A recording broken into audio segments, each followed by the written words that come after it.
people. Welcome to the Amamansa Network. Are you with it? Are you with it? With there, we're going to learn four more Jamaican wise sayings. If you love Jamaica, if you want to learn more about Jamaican culture, Jamaican customs, Jamaican language, this is the place for you. So every week we look at four Jamaican proverbs, Jamaican wise sayings, and we talk about them, not just the meaning, but how we can apply it to our lives. Because remember, these proverbs, these wise sayings that have been handed down to us through the generations, they are there for us to learn. They are there for us to guide our steps so we can make better choices, right? So it's always good to listen to your grandma, listen to your grandpa, listen to mom and dad as they drop these gems that have come down to us through the years. So the first Jamaican proverb or wise saying that we're going to talk about today is fire the mus tail, him think a cool breeze. Fire the mus tail, him think a cool breeze. Literally, fire is, well, for us, mus is the name we give to the mongoose, right? So literally it's saying if the mongoose's tail is on fire, but he thinks it's a cool breeze. It kind of sounds like it don't make any sense. It kind of sounds like it makes absolutely no sense. But what it really means is, I guess the closest English version I can find to that is when, you know, your teacher would tell you you're going to get a rude awakening. Yeah, that's a close English proverb. You're going to get a rude awakening. Fire there mus tail, him think a cool breeze. So basically it's saying you're in a situation similar to the situation that the tortoise, the hare, found himself in the hare and the tortoise, right? The hare did not expect any kind of competition from the tortoise. He thought he was complacent because he thought he had it made, he had it done pat. And lo and behold, fire was at his tail. But he thought it was a cool breeze, so much so that he went to sleep. That cool breeze found him to sleep. Wake up only to find the tortoise has won the race. So fire there must tell him think a cool breeze. This is saying we might find ourselves in a situation where we think everything is fine. We think nothing can go wrong. We think we can continue being complacent. We think we can continue procrastinating. We think we can just go on casually through life, not realizing that we are about to come to terms with the fact that we've been wasting our time, we have not been putting in the work, and we're going to feel the effects of that. We're going to feel the cool breeze, right? So always try to be conscious of what needs to be done. Always try to be conscious of the time. Time is a factor. We have to be conscious of what needs to be done by what time. And don't be complacent. Don't let that cool breeze of complacency fan us to sleep, because we might actually be on fire and we don't realize it. When I was at high school, especially, not so much all in school, because at that age everybody was really wanted, we're working towards a common entrance exam, and everybody wanted to go to high school, so you wanted to go to the best high school, so you were really putting in the work. When you get to high school, a lot of kids become complacent. A lot of the bright kids tend to fall back because One, in primary school, they may have been spoon-fed by their teachers, and now they're in this bigger environment with many big fish. You may have been the small fish, the big fish in your pond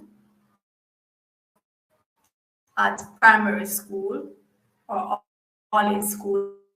Now you're at high school where the competition is stiff and it can cause some students to fall back. They just lose that drive and cruising along. So you have 5 years before external exams.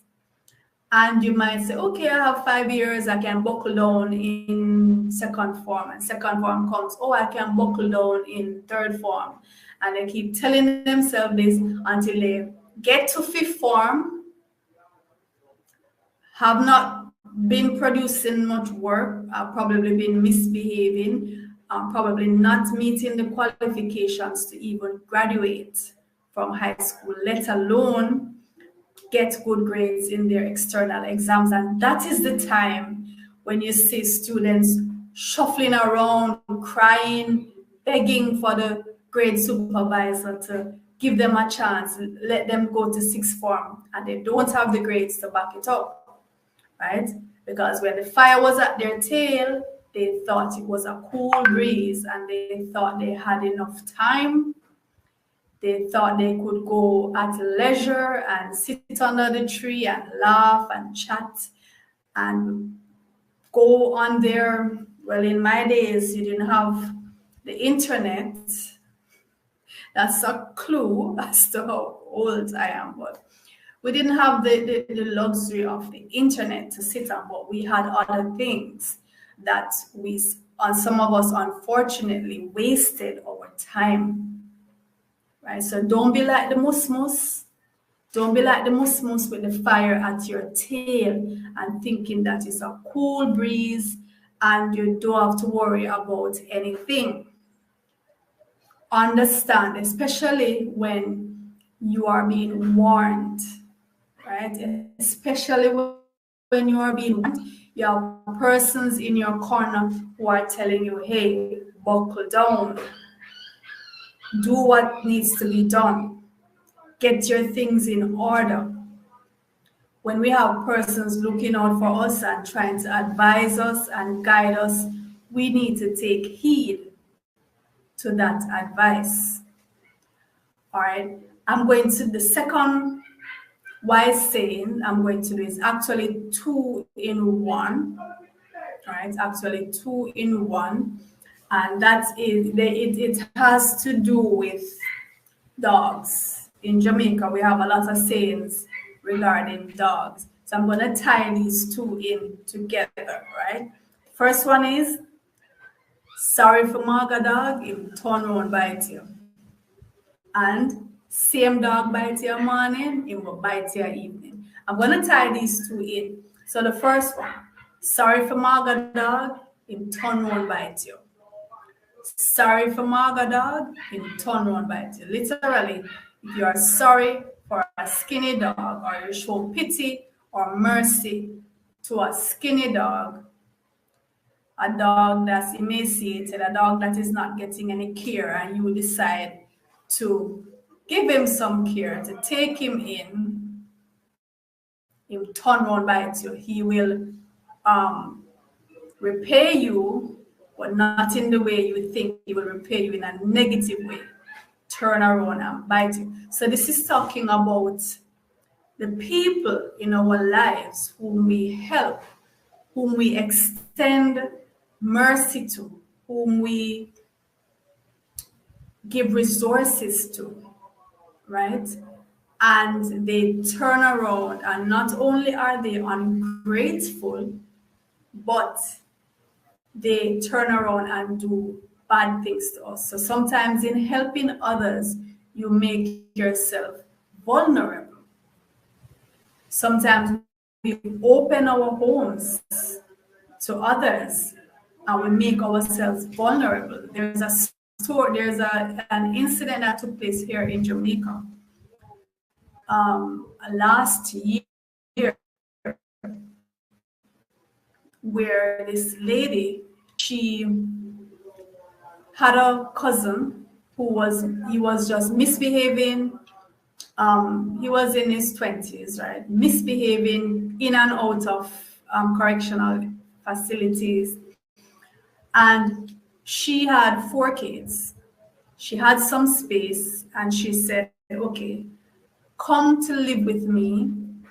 She said to her cousin, come to live with us and see if you can turn around your life, right? So she took him in. He had nothing. Nobody else wanted him because they just saw that he was trouble. And this lady took this guy in, and very shortly after, he took the lives of this lady and her 4 kids for what? No motive has been established, right? No motive established. So this guy just wayward, prone to violence, and here this young lady with her 4 kids, she made herself vulnerable. She opened her home to him, to this maga dog, this scoundrel, this person that nobody else was willing to help. She took him in, and in doing so, she lost her life, and so did her 4 children. Sorry for maga dog, him turn around by it. And a lot of times, this has to do with opening up your homes, your relatives, and they not only repay you with ingratitude, but sometimes even with violence. They even carry your business to others, tell other people about you, slander your name, gossip about you, and here you were the one trying to help. The other dog proverb, same dog bite your morning, it will bite your evening. Same dog bite your morning, it will bite your evening. The same dog that bites you in the morning will bite you in the evening. So it's saying somebody does you wrong and you open yourself up to them again, they are likely to do you the same wrong or even worse. Because now they have the opportunity. Now they know your weakness. Now they know what they failed to do the first time. So they make sure to finish you off with one death blow this time. Right? Similar to the saying, you do me wrong, shame on you twice, shame on me, because by now I should know that I should take precautions against you. You have revealed yourself once, and once should be enough for me to know that I should protect myself from you. So if you allow this person to come back again for a second chance, they might finish you off this time. It might be one death blow this time.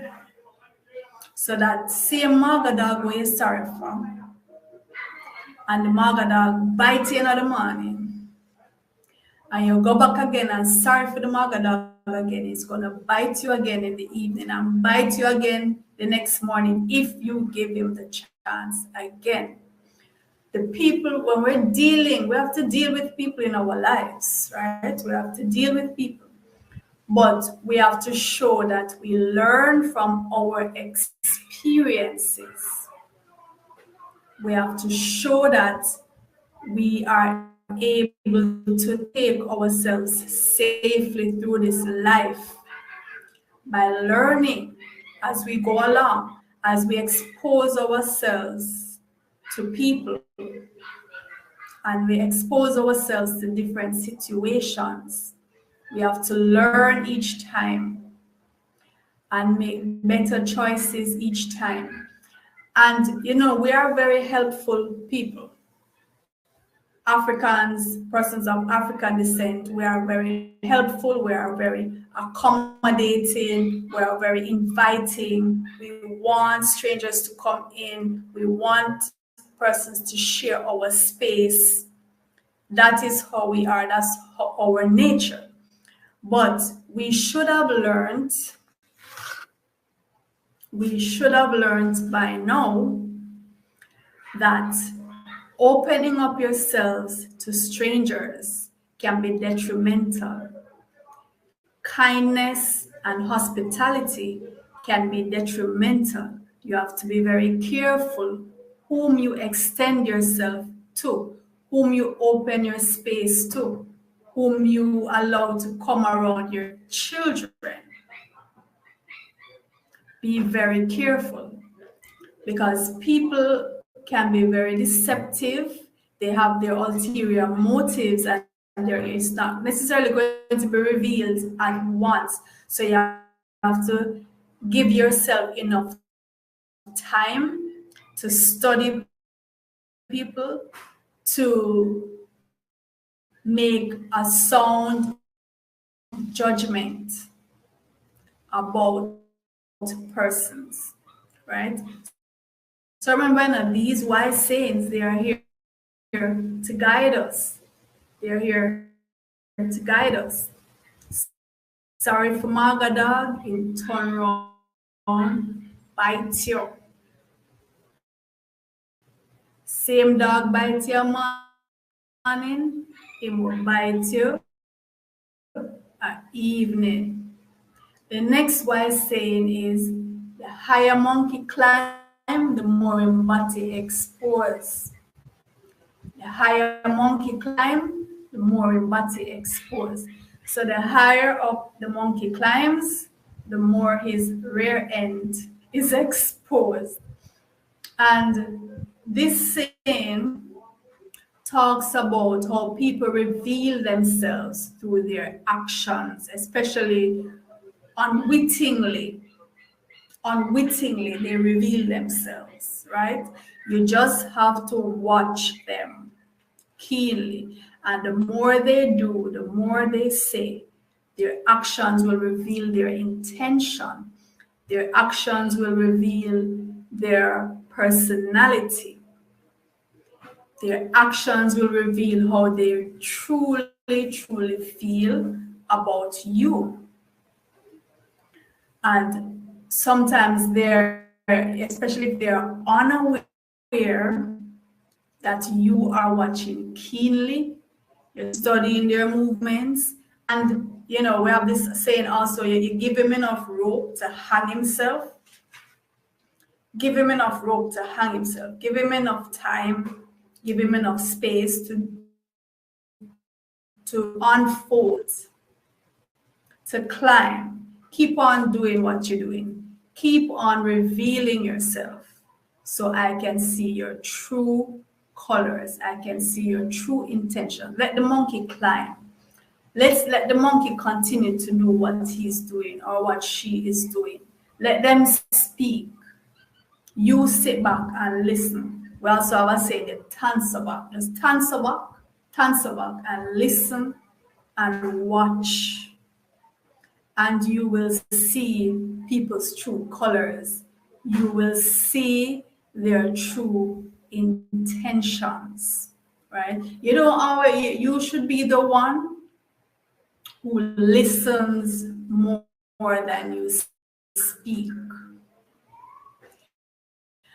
And don't go about revealing too much about yourself, especially in circles where you're not familiar.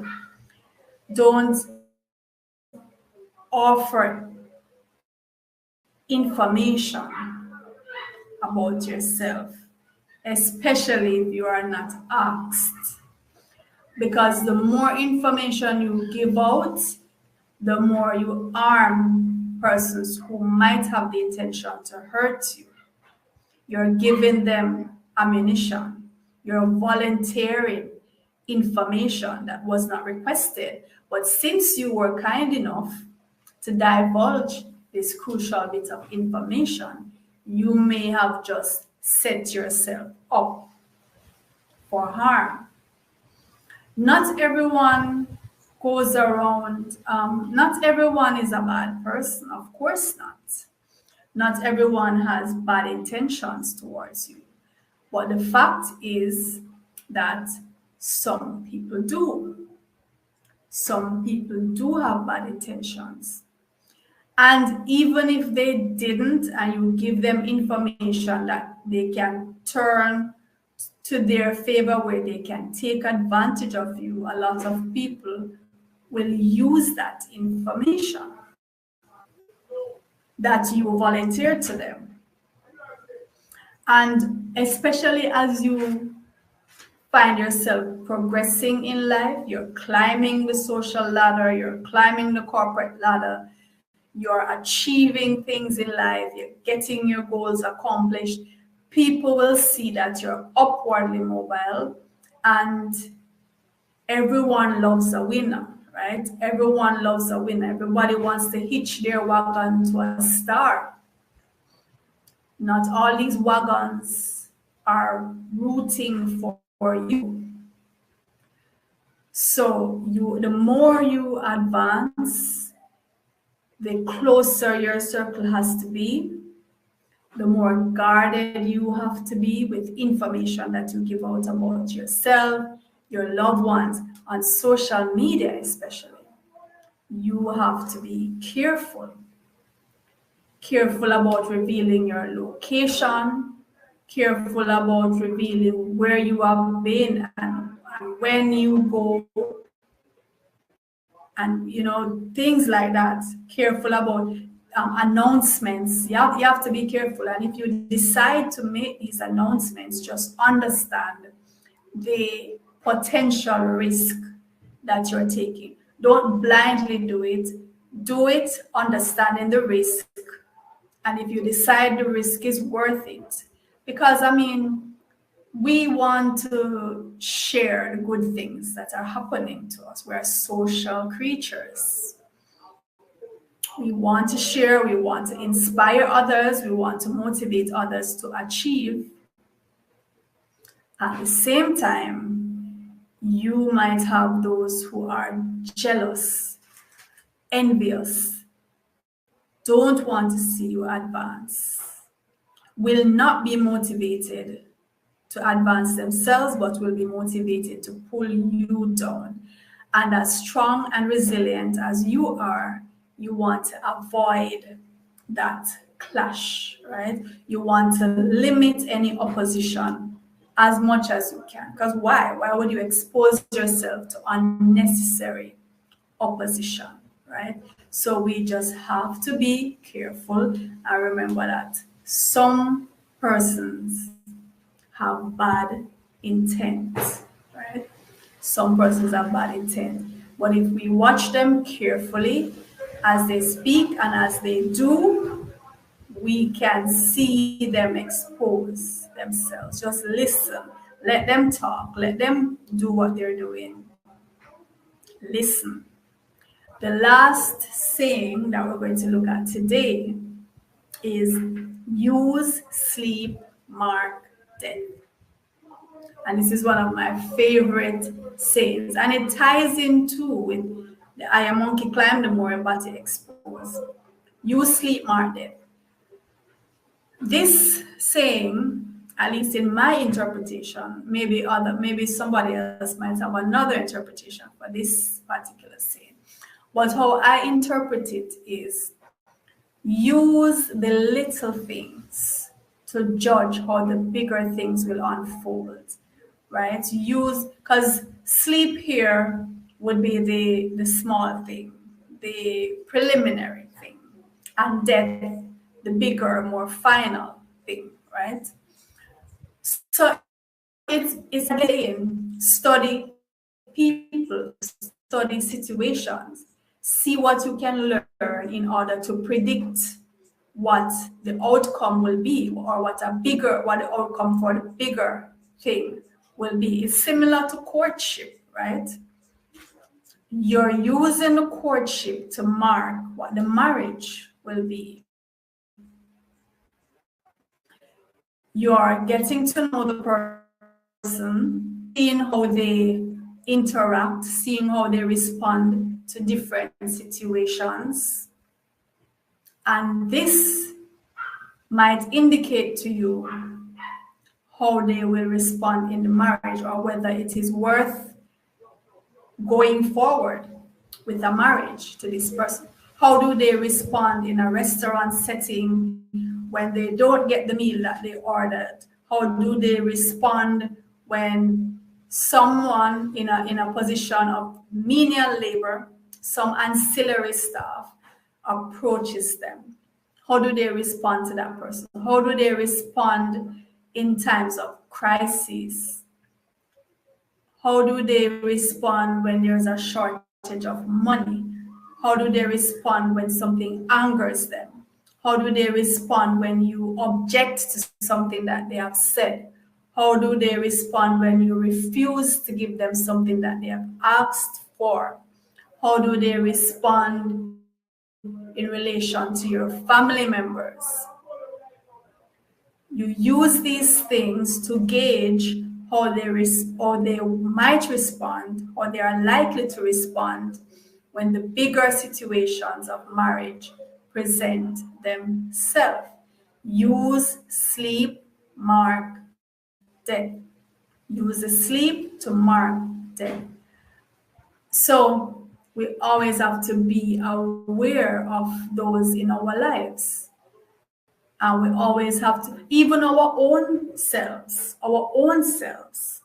we have to see how we respond to little things and use it to gauge how we will respond to the bigger things, and try to prepare ourselves for the bigger things that are likely to come. And this is why we have drills.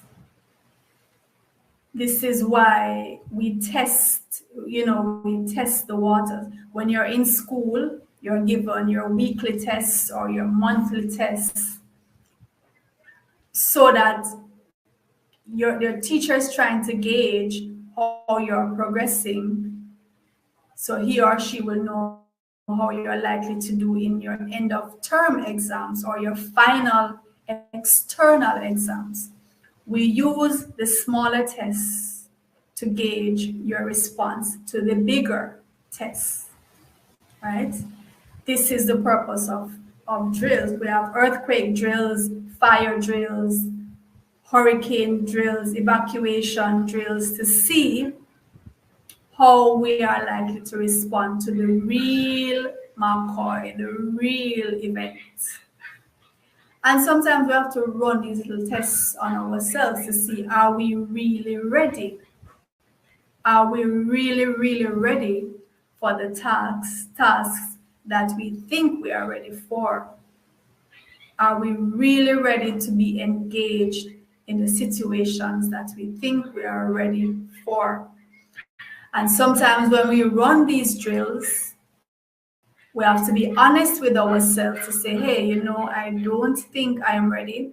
Hey, I don't think this is the person for me. The person did not pass this acid test.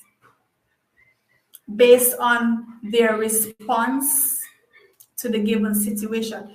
Don't do the test and then negate the test. Don't do the test, and because you don't like the results, you negate the results of the test. And still go ahead, seeing the red flags, you still forge ahead. Don't do that. We have to learn from our mistakes, and we also have to learn from the mistakes of others, and we have to learn from these acid tests that we put people and situations through to see if they're even worth going forward with. That's the whole point of it all. You sleep, mark death. Same dog bite you morning, but bite you evening. Sorry for Marga dog, him turn round bite you. Fire there must tail, you think of cool breeze. And the higher monkey climb, the more him body expose. So my people, we're there again, but we'll leave the place, and next week we'll be back to talk about some more Jamaican wise sayings. I will see you then. In the meantime, go on over to Jamaica, Are you with it? on YouTube and subscribe. Take care.